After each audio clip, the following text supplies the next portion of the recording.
Hello. How's it going? Oh my god. We overslept? Is that what happened? Yeah, I slept in my clothes and everything, and I was just like, fuck it, I'm not gonna change. I'm only going to the grocery store after anyway, so I'm like, fuck it. Jumped in the shower. Yeah, I understand. Yeah, I woke up like 9:45, and I was like, I'm gonna go back to sleep. And I was like, nah, I'll get up. Just in case. Because I think you were on, and I was trying to catch you around that time. Oh, it's because like when because I have like the messenger on my phone, so I always leave that on. It's on like all the time. It's like even when I'm asleep, it's on. So a lot of people are like, when they write to me, they're like, how come you didn't write back? And I'm like, oh, it's on overnight, so. Or like when I leave the house, if I leave my phone here, it's on when I'm gone. So. I thought you made it. I thought you woke up or something and just fell back. I woke up briefly this morning. I think it was like when I wrote to you, and then I crashed back out. I fell back asleep. Yeah. Ooh. Yeah. Yeah, there's some interesting news, Arnold, that I just read. I'll bring up in the Q&A. All right. So, call Graph, are you recording already? We're not ready. Hold on, my girlfriend's just asking me. What?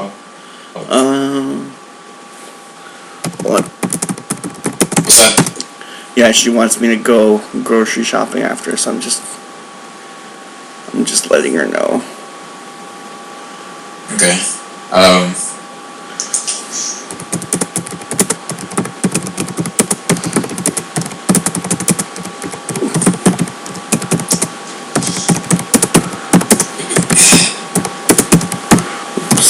There you go.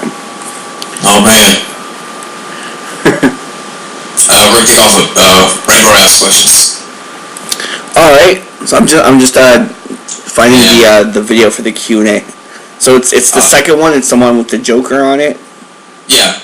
And then from there go to the last promo, the teaser. Okay. And I think Andrew sent two questions, and then I got questions for you. All right.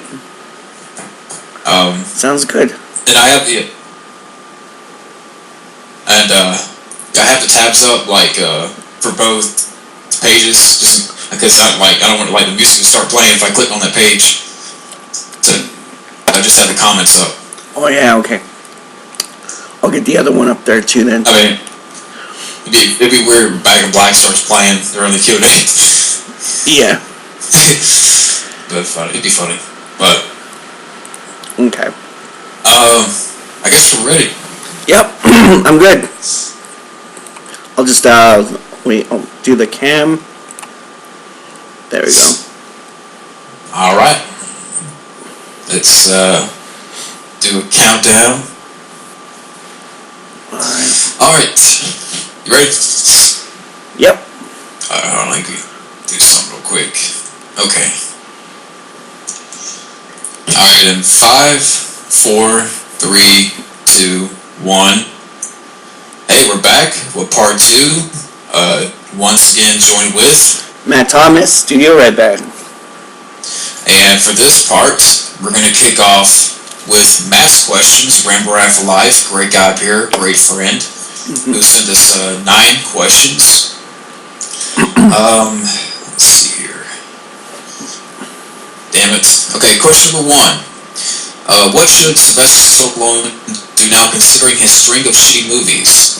Ones like Escape Plan, Bullets to the Head, Expendables 3. I wouldn't mind seeing him direct something, or maybe get back into directing. Honestly, I think he should just stop trying to cater to the PG-13 crowd. I'd like to see him get back into the R level, the rated R level of cinema. Yeah, I think Because I saw Escape Plan recently on TV, and I was like, you know what? I've been putting this off long enough. Let me give it a watch. And I wish I had an escape plan for the movie.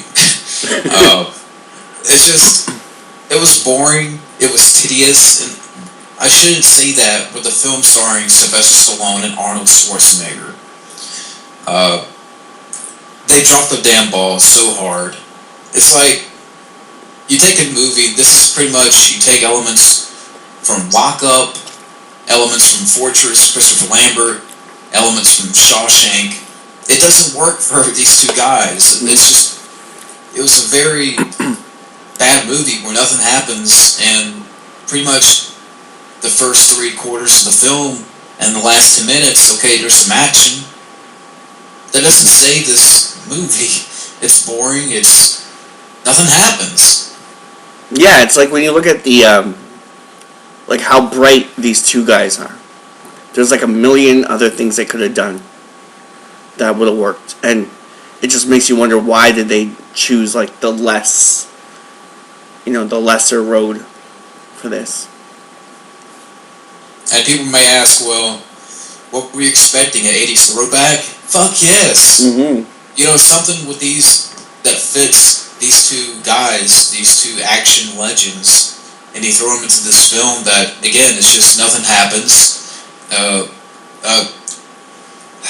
An idea that you've seen before, really, in films like Lock Up, Fortress, Escape from Alcatraz, Shawshank. Arnold in the film, he's okay, but it seems like Stallone is just going through the motions in this film.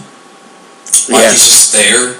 There's nothing to his performance. Arnold has a couple of good moments. Jim Caviezel, fucking with some butterfly as the warden, like tinkering with some butterfly.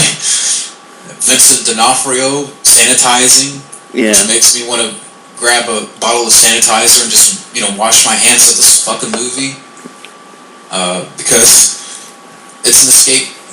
Yeah, I wish I had an escape plan from this boring ass flick.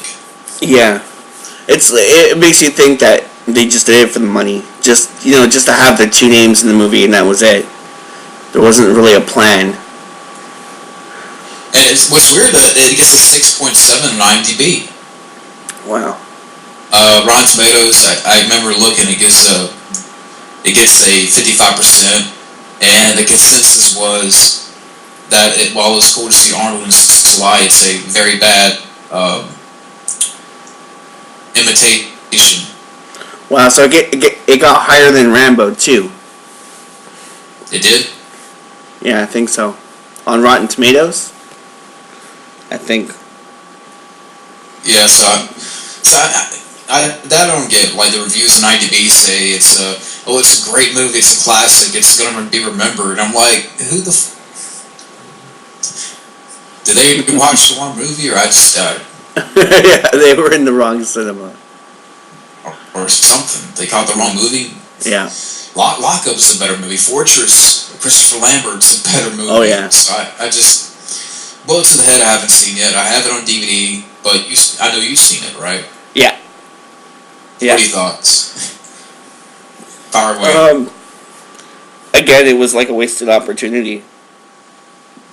I'd much rather have seen, like, Thomas Jane and Stallone, personally. I like that other guy who was in there, but it just didn't feel like I don't know, it just kind of felt like, they were just making a movie to make a movie.